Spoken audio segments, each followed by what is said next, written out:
Hadirun jamaah salat maghrib yang dirahmati Allah Subhanahu wa taala. Kita tidak bosan-bosannya untuk senantiasa memuji Allah atas segala karunia dan nikmat-Nya yang Allah telah berikan kepada kita.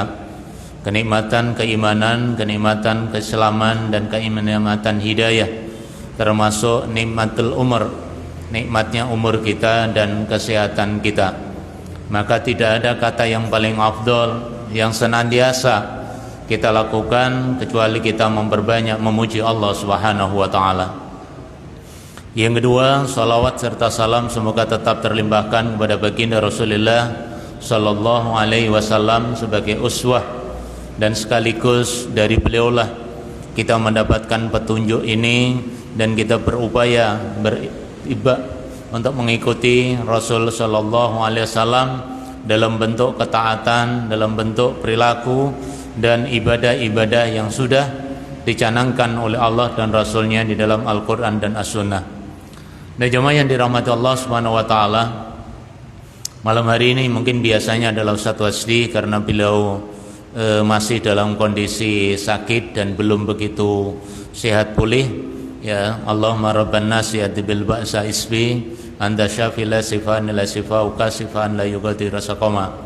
Semoga Allah segera memberikan kesehatan dan kesembuhan kepada beliau sehingga beliau bisa beraktivitas, bisa memberikan ilmu kepada kita sebagaimana biasanya, dan kita senantiasa dijaga oleh Allah dengan kesehatan kita. Amin ya rabbal alamin.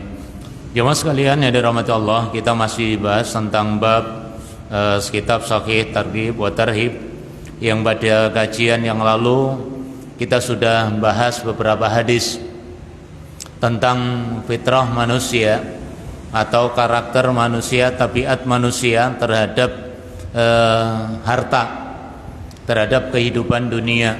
Bahkan di hadis-hadis yang terakhir yang telah kita baca bahwa orang yang sudah tua, orang yang sudah udur pada dasarnya terkait dengan kenikmatan dunia ini tidak bisa dipisahkan.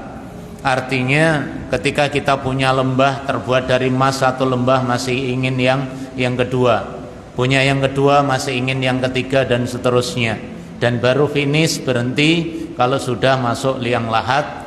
Ya, dalam lafaz hadis itu kalau sudah mulutnya terpenuhi dengan turab, terpenuhi dengan tanah.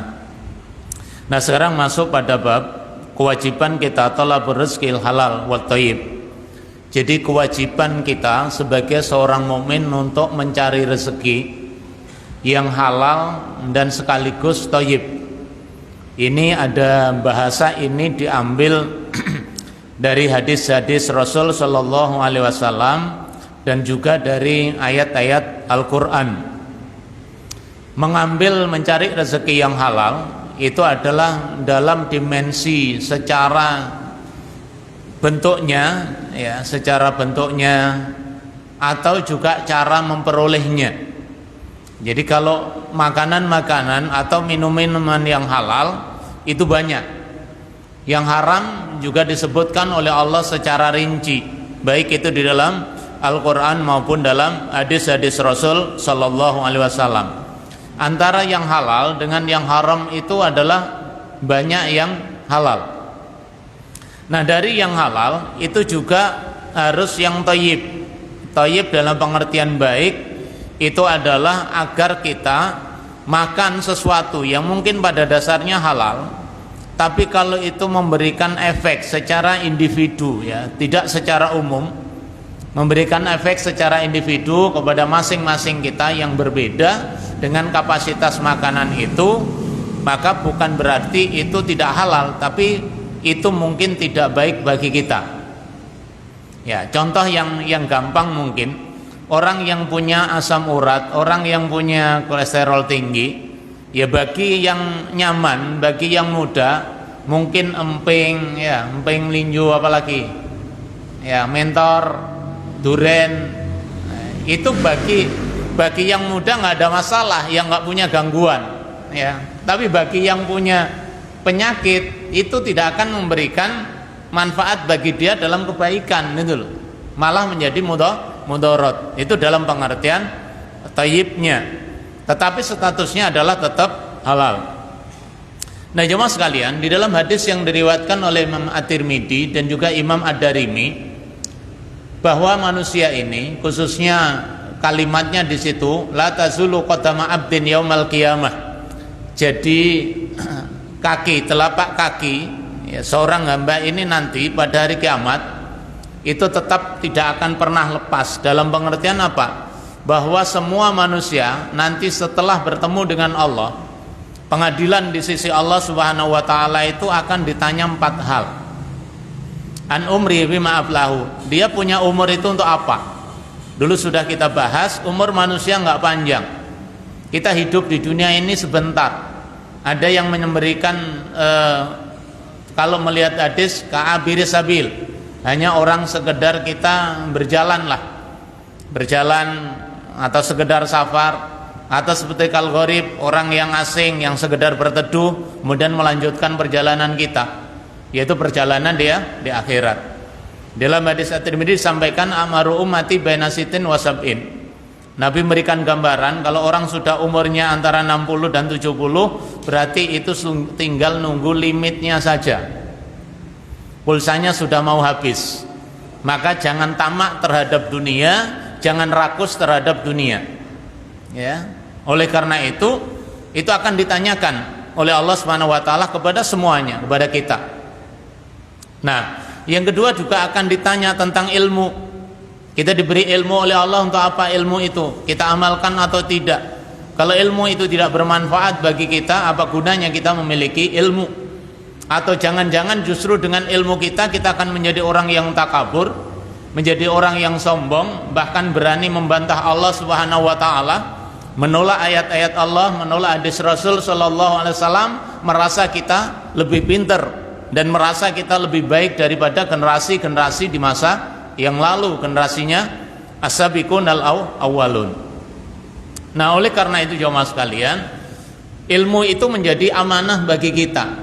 Walaupun dalam kitab Targhib sudah kita tahu di bab awal tentang bab ilmu, orang akan diangkat derajatnya oleh Allah Subhanahu wa taala, mendapatkan kedudukan yang tinggi, mendapatkan kedudukan yang mulia di akhirat, dimudahkan jalannya menuju surga. Tapi ketika itu tidak diamalkan, itu akan menjadi bumerang. Ya, saya samain menulis dalam kitab yang cukup indah, Afatul Ilm. Ya, kegelinciran atau bencana ilmu. Orang yang punya ilmu tinggi justru dia bisa bergelincir, dan kalau dia menggelincirkan orang yang berada di bawahnya akan lebih dahsyat daripada orang yang berbuat dosa. Artinya tergelincirnya seorang alim yang punya ilmu dari hidayah Allah Subhanahu wa taala itu akan lebih berbahaya daripada orang yang sekedar berbuat dosa. Berbuat dosa mungkin setelah itu bertobat selesai. Kalau ilmu ini bisa menggelincirkan, menyesatkan orang, maka berapa banyak orang yang tersesat karena ilmu yang tidak benar itu. Maka akan dimintai pertanggungjawaban di hadapan Allah. Nah, yang terkait dengan ini adalah dari mana kita dapatkan harta dan untuk apa harta itu dinafkahkan, diinfakkan. Artinya Allah juga akan menanya kita dari mana harta ini kita peroleh. Maka dalam bab ini diharapkan kita memperoleh harta, memperoleh rezeki itu hendaklah dengan cara yang baik, juga rezekinya yang halal. Dari mana kita peroleh dan untuk apa rezeki itu? Jemaah sekalian, dulu sudah kita sampaikan, kita itu diberi harta oleh Allah. Paling tidak harta yang pertama adalah yang menjadi milik kita, harta yang kita gunakan, yang kita makan, yang kita gunakan nafkah, kita gunakan untuk membiayai anak-anak kita atau keluarga kita. Berarti itu akan mudah kita menjawab sebagai pertanggungjawaban bahwa itu kita gunakan. Yang kedua adalah harta yang memang kita gunakan simpanan di akhirat. Kita jadikan amal jariyah, kita jadikan aset di masa yang akan datang dalam kehidupan yang hakiki. Dulu sudah kita bahas dalam babul infak wa shadaqah, betapa mulianya orang-orang yang menggunakan hartanya untuk mendapatkan karunia Allah di akhirat nanti. Ya, mulai dari sisi pahala, dari mulai kedudukan dia, ya, begitu pula kedudukannya di surga. Nah, itu harta kita. Dan harta yang berikutnya adalah harta yang disimpan. Disimpan maksudnya disimpan di bank, disimpan di kotak kita, tidak kita gunakan. Ya. Nah, ini sebenarnya bukan milik kita, walaupun yang nyimpen kita. Karena ini akan menjadi harta yang keempat. Apa? Ketika orang itu wafat, apapun yang dia simpen itu bukan miliknya. Bukan miliknya, tapi milik generasi setelahnya. Dalam bahasa fikih disebut harta tirkah atau harta warisan. Harta tirkah itu adalah harta peninggalan. Iya, kalau itu bisa berguna baik bagi generasi penerusnya. Kalau malah dengan harta itu mereka foya-foya, mereka justru keluar dari kebenaran, maka harta itu akan menjadi bencana baginya. Maka fungsi harta harus kita mantapkan sesuai dengan bagaimana kita bisa menggunakan harta itu untuk keperluan kita di dunia dan juga keperluan di akhirat. Hadis yang pertama dari Ibnu Mas'ud radhiyallahu an Nabi sallallahu alaihi wasallam, inna ruha qudusi nafasa fi ra'i inna nafsan la tamutu hatta tastakmila rizquha fattaqullahu asmilu fi talabi wa la yahmilannakum istabta'a rizqa antatlubuhu bi ma'asillah fa innallaha la yutriku ma indahu illa bi ta'atih. Hadis ini diriwayatkan oleh Saibah, ya, dan juga Imam At-Tabrani di dalam Mu'jamul Kabir, dan dinilai hadis ini adalah derajatnya sahih. Inna ruha al-Qudus, ya, sebenarnya Ruhul Kudus ini sering diterjemahkan dengan makna Jibril. Ya, sesungguhnya malaikat Jibril itu nafasa fi ra'i inna nafsan la tamuta hatta tastakmila rizqa. Jadi Jibril, malaikat Jibril alaihissalam itu telah membisikkan, ya, ke dalam batinku, maksudnya ini Rasul sallallahu alaihi wasallam, bahwa setiap jiwa inna nafsan la tamuta hatta tastakmila rizqa. Ya, setiap jiwa itu tidak akan mati sampai sempurna ajalnya dan dihabiskan semua jatah rezekinya. Dalam Mu'jamul Kabir itu gini. Jadi sebenarnya Allah itu menentukan kadar rezekinya seseorang, juga menentukan batas umurnya. Ya. Artinya bahkan di hadis-hadis yang lain kita ini sudah ada catatan kapan si fulan itu akan meninggal, bagaimana dia meninggalnya, di mana dia akan meninggal, dan termasuk bagaimana rezekinya. Hanya itu karena disembunyikan oleh Allah Subhanahu wa taala, kita diperintahkan untuk ikhtiar. Ya, untuk usaha. Kalau itu dimunculkan tanggalnya kapan, ya, kayak saya Pak Sulkan, ya nunggu aja nanti tanggalnya baru kita banyak berbuat amal. Ya, tapi karena nggak dimunculkan, ikhtiar. Nah, ikhtiar ini adalah usaha kita. Meskipun demikian, kita tidak bisa menolak ketika Allah menetapkan takdirnya kepada kita. Maka dalam bab sakaratul maut, Imam Al-Qurtubi memberikan penjelasan yang sangat dahsyat. Orang ketika menghadapi sakaratul maut itu, kalau dalam posisi dia yang akan menjadi orang yang dimuliakan oleh Allah, bayangan sebelum sakaratul maut itu sudah ada. Posisinya dia di mana, tempatnya seakan-akan di mana, itu sudah ada baginya. Bagi orang yang akan mengalami sakaratul maut. Makanya bisa bahagia. Karena apa? Allah menunjukkan posisinya, Allah menunjukkan kemuliaannya. Maka ada yang orang wafat dalam kondisi tersenyum. Karena apa? Dia gembira segera bertemu dengan Allah Subhanahu wa taala dan ingin segera mendapatkan kenikmatan itu. Maka terhadap orang-orang yang sudah wafat dalam kondisi amal solehnya bagus, perintahnya Rasul apa? Asri'ul janazah, segerakan, nggak usah ditunda. Karena dia ingin cepat bertemu dengan Allah Subhanahu wa taala, ingin merasakan bagaimana kenikmatannya. Tapi sebaliknya bagi orang-orang yang bermaksiat kepada Allah, wailak, untuk apa? Mau dibawa kemana? Karena dia akan berhadapan dengan adabnya Allah Subhanahu wa taala. Nah, di dalam hadis ini Allah akan menyempurnakan sampai batas rezekinya dia tuntas, sehingga dia pada waktu itu batas usianya juga tuntas. Ya, kalau yang kemarin memang kita nggak boleh rakus dunia lah, walaupun fitrah manusia itu nggak pernah puas. Ya. Tapi kita harus tahu, ketika Allah menetapkan rezekinya si fulan pada saat ini dan ajalnya saat itu, dan itulah batas akhirnya. Berarti Allah tidak pernah berbuat zalim. Maka perintahnya Allah, kalau ini dikaitkan dengan karena wahyu dari Jibril, fattaqullah wa asmilu fi talabi, maka perintahnya Rasul, bertakwalah kalian kepada Allah Subhanahu wa taala dan perbaikilah, ya, baguskanlah di dalam kamu mencari rezeki. Jangan yang penting dapat kemudian dia nggak tahu apakah itu halal atau haram.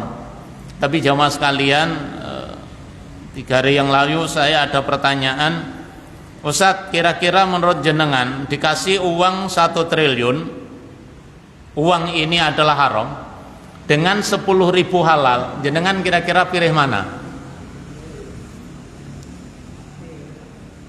Ada yang jawab anekdotnya gini, ya diterima aja, kan habis itu bertaubat selesai. Tapi kalau kita ngingat pengaruh harta yang dari jalan yang haram, atau harta itu haram terhadap pribadi seseorang, maka kita akan memilih yang 10.000 yang halal, ya. Karena harta itu atau harta yang kita makan atau akan mempengaruhi jiwa kita begitu banyak, ya, terkait jiwa kita. Termasuk nanti dalam hadis, ternyata doa kita, meskipun doa kita berhari-hari, tapi apa yang kita makan dari sesuatu yang haram, jangan harap doa kita diterima oleh Allah Subhanahu wa taala. Ya.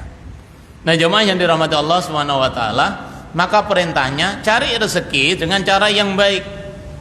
Wala yahmilanakum istabta'a rizqa antab lupu bima'asillah. Jangan sampai kau mencari rezeki, ya, mencari maisha itu dengan cara bermaksiat kepada Allah Subhanahu wa taala. Ini peringatan betul, ya, warning yang diberikan melalui hadis ini, jemaah sekalian yang dirahmati oleh Allah Subhanahu wa taala. Wa fi riwayatin an Abi Hurairah radhiyallahu an Nabi sallallahu alaihi wasallam, ayyuhan nas innallaha thayyibun la yaqbalu illa thayyiban.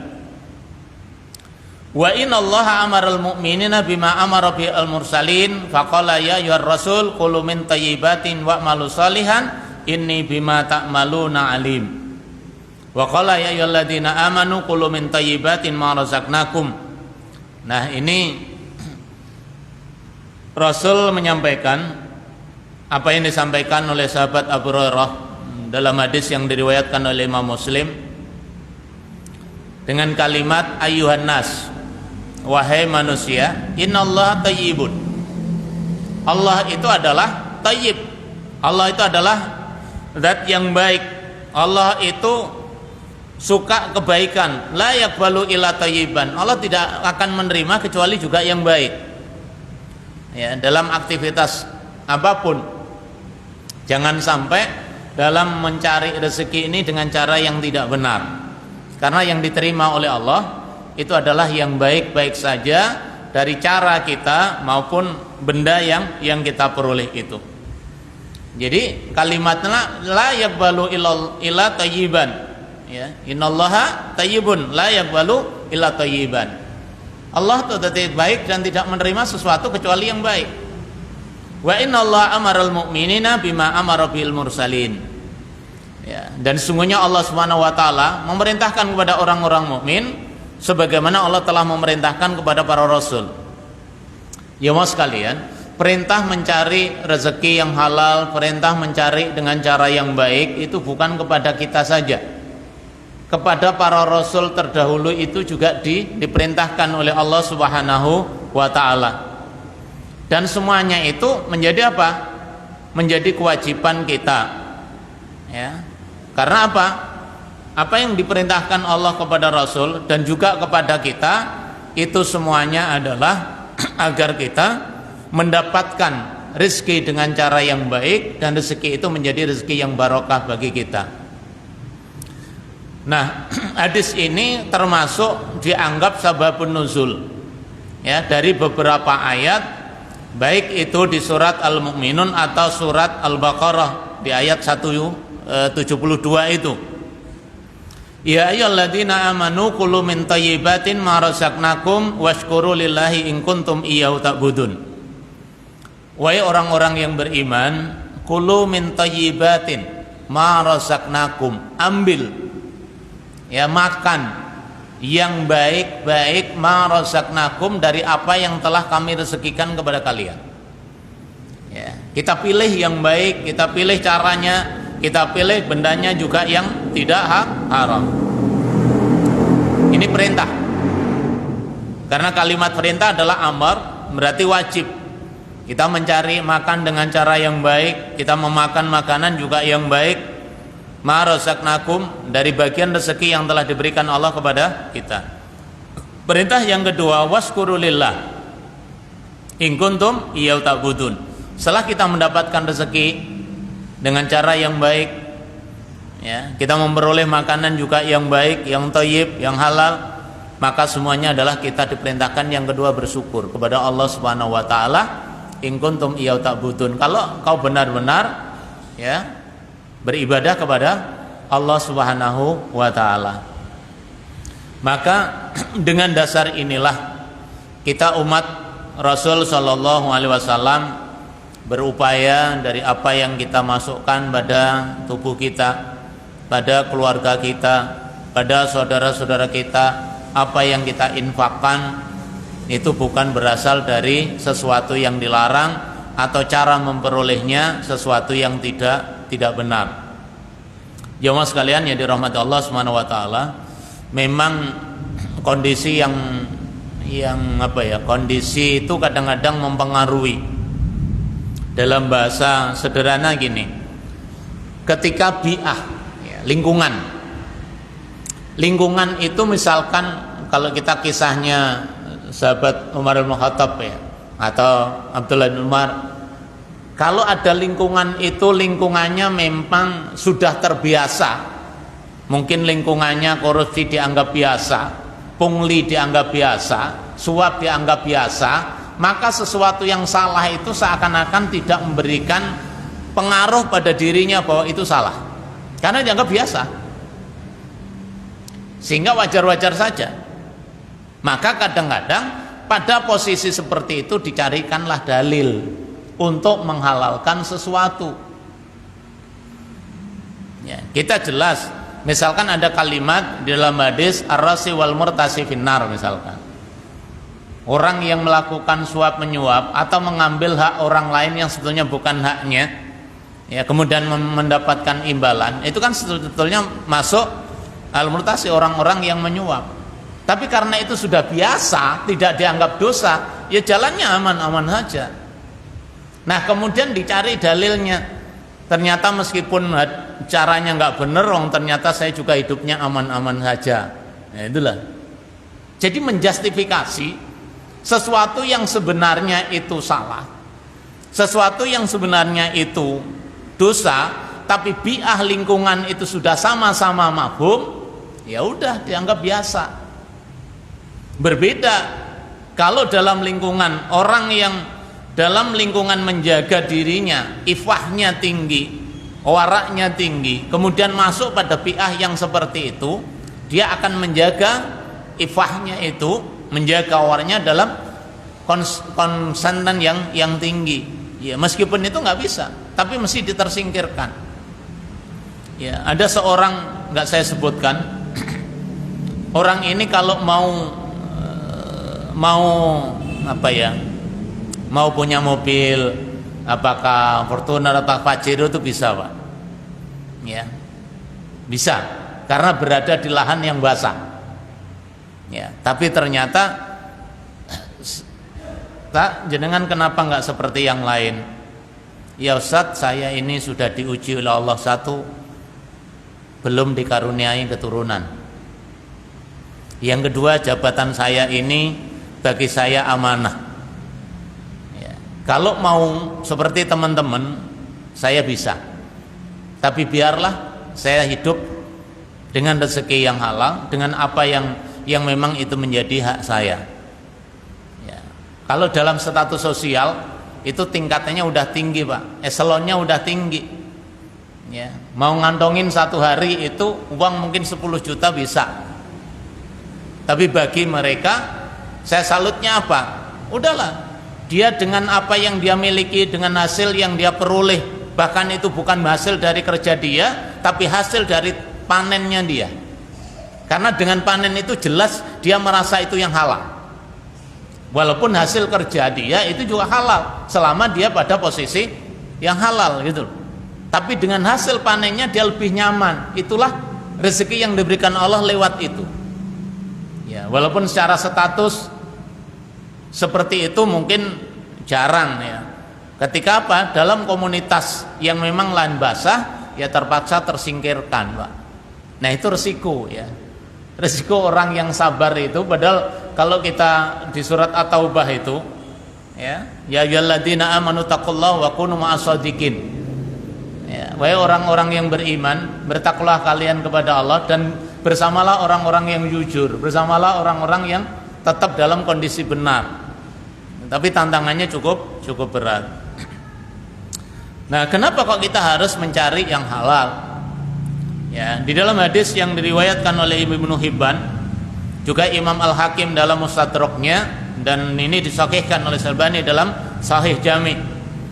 Ya, dari sahabat Abu Bakar As-Siddiq radhiyallahu an, Rasul sallallahu alaihi wasallam menyampaikan, "Man nabata lahmuhu minas suhtin fannaru aulabi." Ini yang saya maksudkan, mungkin secara real ya, uang itu nampak nggak ada efeknya. Tapi kalau kita bawa ke dalam hadis ini, man nabata lahmu minas suhtin fannaru aulabi. Ngeri ya. Kalau Imam Ibnul Qayyim dan Ibnu Rajab terkait dengan tazkiyatun nufus, jiwa seseorang itu tidak bisa dibujukin. Ya, jiwa seseorang nggak bisa dibujukin. Ya, kebersihan jiwa seseorang nggak bisa dibujukin. Nah, hadis ini menunjukkan apa? Man nabata lahmu minas suhtin fannaru aulabi. Au min haramin. Siapa saja yang dagingnya tumbuh minas suhtin dari pekerjaan yang haram, pekerjaan yang tidak halal atau makanan yang tidak halal, fannaru aulabi, maka neraka itu layak untuk pada dirinya. Kalau melihat ini ngeri, Pak. Ya. Artinya apa? Efeknya bukan kepada orangnya aja. Kalau itu kalau ada orang tuanya dengan cara yang tidak benar, kemudian ngasih makan kepada istrinya, ngasih makan kepada anak-anaknya, ya secara kejiwaan itu akan memiliki pengaruh kepada jiwanya. Mungkin apa? Dalam ketaatan kepada Allah nggak ada. Kalau bentuk nominal oke-oke aja gitu loh. Karena apa? Karena terkait dengan ahkam. Jangan kemudian nanti kita berpandangan orang-orang kafir itu ternyata rezekinya ya banyak, yang kaya ya mereka. Ya. Tapi ingat, orang-orang kafir itu di akhirat gak ada apa-apanya dan gak akan dimuliakan oleh Allah Subhanahu wa taala. Ya. Jangan kemudian itu menjustifikasi itu. Dianggap itu yang benar. Maka ketika itulah sahabat Umar mengatakan, bil warai amma harramallah yaqbalul doa wa tasbih. Kalau orang bisa menjaga dirinya dari harta-harta apa yang dimasukkan ke dalam tubuhnya itu yang haram, dia menjaga wara, hati-hati terhadap larangan Allah, ya, yaqbalullah doa wa tasbih, maka doa-doanya itu mustajabah. Ya, doa-doanya mustajabah. Ya. Nah, inilah yang disampaikan oleh Allah Subhanahu wa taala, juga Rasulullah sallallahu alaihi wasallam. Nah, jemaah sekalian yang dirahmati oleh Allah Subhanahu wa taala, di dalam hadis-hadis yang lain kita diperintahkan ya oleh Allah Subhanahu wa taala agar kita menjaga prinsip nilai-nilai keimanan kita, juga hal-hal yang itu mempengaruhi terhadap apa yang merusak jiwa kita atau itu melampaui batas dari apa-apa yang dilarang oleh Allah Subhanahu wa taala, yang seharusnya kita menjadi orang-orang yang dekat Allah Subhanahu wa taala.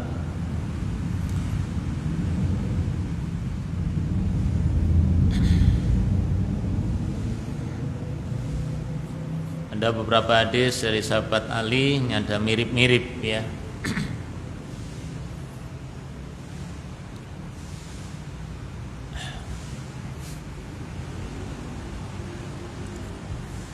Jadi terhadap pengaruh kejiwaan, maka itu yang kita harus hindari ya, kita hindari karena bukan bahaya terhadap pribadi tapi juga terhadap orang-orang yang atau keluarga yang mendapatkan makanan dari sesuatu yang haram itu. Maka membersihkan jiwa itu penting, bukan hanya karena dari harta yang haram, juga dari dosa-dosa itu yang kita juga harus hindari, karena semuanya itu bagian dari perintah Allah Subhanahu wa taala, mana yang harus kita taati dan mana yang harus kita tinggalkan dari apa yang dilarang oleh Allah Subhanahu wa taala. Dan kita tahu bahwa pintu rezeki itu banyak lah.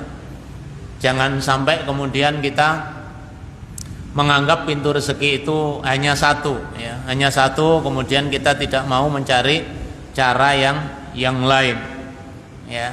Maka dari itu kita harus menyadari ketika orang berikhtiar, ketika orang sudah berusaha, tentunya berusaha semaksimal mungkin dari apa yang dia usahakan, maka hendaklah tetap bertawakal kepada Allah Subhanahu wa taala. Dan dengan itulah kita akan menjadi mulia. An Ibnu Abbas radhiyallahu anhu maqala tuliyat hadil ayat inda Rasulillah sallallahu alaihi wasallam. Ini masih menjelaskan tentang ayat tadi, yaitu ya ayyuhannas kulu mimma fil ardi halalan thayyiba.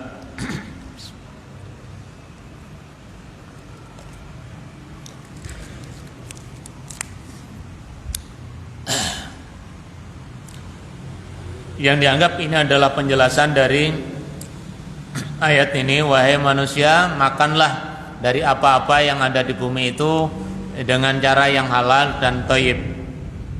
Faqama Sa'dun Abil Waqqas faqala ya Rasulullah ud'ullah ayyaj'alani mustajabat da'wati. Kemudian Sa'ad bin Abi Waqqas menyampaikan kepada Rasul sallallahu alaihi wasallam, wahai Rasul, ud'ullah anta ayyaj'alani mustajaban da'wati. Jadi Sa'ad bin Abi Waqqas ini minta kepada Rasul sallallahu alaihi wasallam, wahai Rasul, doakan aku kepada Allah Subhanahu wa taala agar doaku itu mustajabah. Ya. Sahabat biasa, Pak. Jadi ketika sahabat datang kepada Rasul sallallahu alaihi wasallam, hampir kalau kita lihat itu tidak berbicara tentang duniawi yang banyak, tapi berbicara tentang akhirat. Bagaimana amaliyah yang bisa mendekatkan dirinya ke surga? Bagaimana wahai Rasul saya bisa berdampingan engkau di surga? Ya. Banyaklah amal ibadah apa yang paling baik ya. Termasuk Sa'ad bin Waqqas ini minta kepada Rasul, ya Rasul doakan ya agar Allah menjadikanku itu doanya mustajabah ya, doanya diterima oleh Allah Subhanahu wa taala. Nah, terhadap sahabat kita enggak bisa meremehkan ya. Sa'ad bin Abi Waqqas ini kan sahabat-sahabat senior, minta doa kepada Rasul agar dia doa-doa yang dilantunkan, doa-doa yang dipanjatkan itu menjadi doa yang makbul. Ya. Mintanya apa? Sesuatu yang terkait dengan di akhirat. Kalau orang sudah doanya mustajabah, itu kan gampang ya. Kita ingat kisahnya Uwais Al-Qarni. Ya, dulu mungkin sudah disampaikan. Uwais Al-Qarni ini nggak pernah ketemu dengan Rasul, ya, nggak pernah ketemu dengan Rasul sallallahu. Karena memang beda Sampai Rasul wafat pun belum pernah ketemu. Tapi apa yang disampaikan Rasul kepada sahabat Umar bin Khattab? Kalau engkau nanti ketemu dengan seseorang, Uwais Al-Qarni, mintalah doa kepada dia. Karena dia adalah doanya mustajabah. Bayangin. Ini kalau wahyu ya. Ini kalau yang berbicara Rasul, bukan kita. Kalau kita kan nggak tahu. Udah nggak ketemu gimana ngasih tahu orang yang nggak pernah ketemu doanya mustajabah. Kalau itu nggak dikasih tahu oleh Allah Subhanahu wa taala. Ya, sahabat Umar bin Khattab kasih tahu oleh Rasul. Nanti kalau kau ketemu Uwais Al-Qarni, minta doanya. Ya. Ternyata itu baru ketemu di masa sahabat Umar bin Khattab. Dari sisi amaliyah mungkin nggak banyak lah. Tapi ternyata apa? Uwais Al-Qarni ini adalah seorang anak yang betul-betul berbakti kepada orang tuanya. Walaupun dia sebenarnya pada waktu itu bisa berangkat ke Madinah, bisa berangkat ke Mekah, ya, bisa mungkin menemui Rasul, juga bisa menemui sahabat-sahabat yang lain. Tapi Allah mentakdirkan beliau tidak bisa sempat ketemu Rasul sallallahu alaihi wasallam, bahkan ketemu di masa sahabat Umar bin Khattab. Ya, sahabat Umar pun nggak kenal.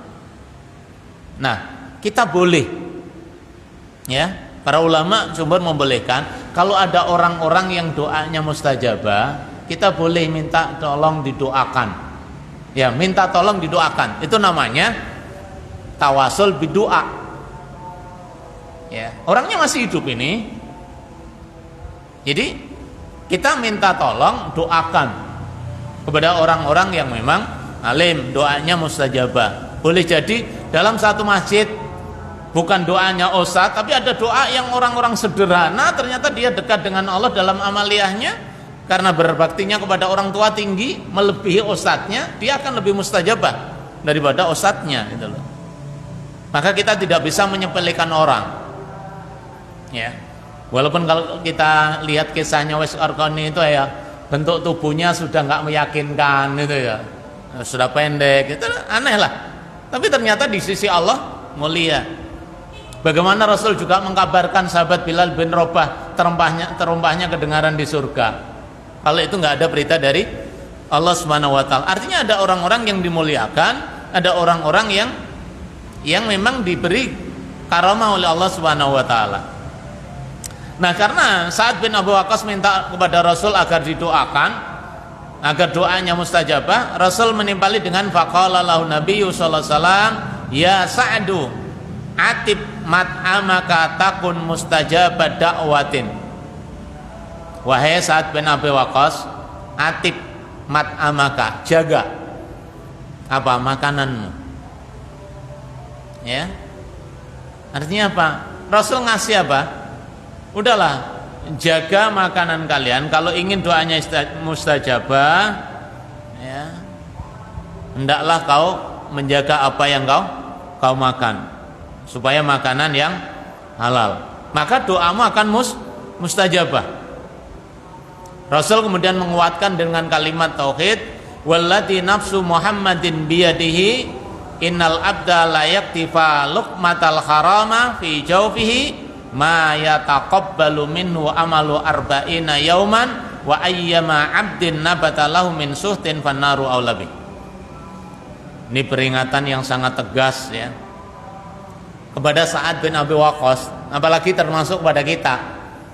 Baik Sa'ad bin Abi Waqqas, kalau ingin doamu mustajabah, jaga makanan. Jangan sampai memasukkan ke dalam dirimu sesuatu yang haram. Ya. Kemudian baru Nabi bersumpah. Kalau Nabi bersumpah ini berarti apa? Peringatan yang sangat keras. Apa yang disampaikan? Ketahuilah, ya, ada seorang hamba layak tifu luqmatal haram. Ada seseorang hamba itu yang kemudian memasukkan sesuap nasi ke dalam mulutnya dari sesuatu yang haram. Apa yang disampaikan oleh Rasul?